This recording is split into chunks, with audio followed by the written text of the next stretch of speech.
जट्टा अज तू मेरी जंज नहीं रोकनी। मैं रोकांगा। मैं अपनी मां नाल वादा कीता कि नो घर लियानी है।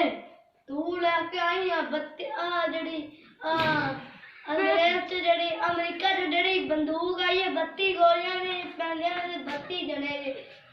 देखो एक पैनी अदे सारे उठ के जा रहे हो ते आ वेखी बाबे कायदे आज़म दा छोटा वेख लिया वेख लिया फिर एहो ही पैना ही तेरे बंदूक दी इथों पावेगा ते ओ कंध उठ के जावेगा। जा तेनू पवेगी ना तू अमेरिका च उड़दा है ना पिस्तौल उत्थे जिथों दी है तेनू उड़दा ही तोड़े सारे सर ते आए मार देने ये बंदूक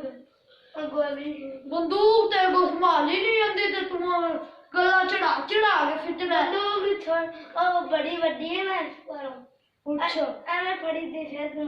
मैं गोली पा लूं ठीक है ना हां मैनू वो सर नहीं होया जितने मैच पाऊंगा आज फिर से मैच पाऊंगा 31 जने मर गए हूं तू कल्ला ही मैं मेरे 32 जने गए सारे चल गए आज इत्थे वेखी जेड़े छक्के छडाने ना उड़दे ही होगे एक बत्ती एक गेम में 32 जने उनके जाओ चंगा मेरे छक्के छड़ाने जाते मैं ही जीत पावांगा। ठीक हो गया जी। हाँ हाँ तू तेरा जंग में आज रस्ते तो बाहर जान नहीं देनी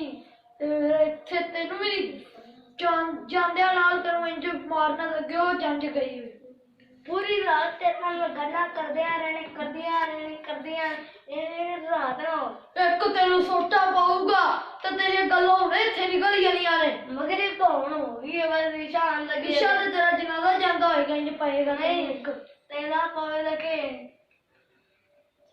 पता नहीं है तेनू पता नहीं है तेरे मार मेरा इत्थे रखी बंदूक रखी है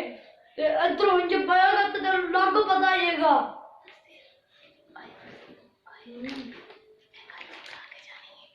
मैं गलम कहाँ के जानी है ते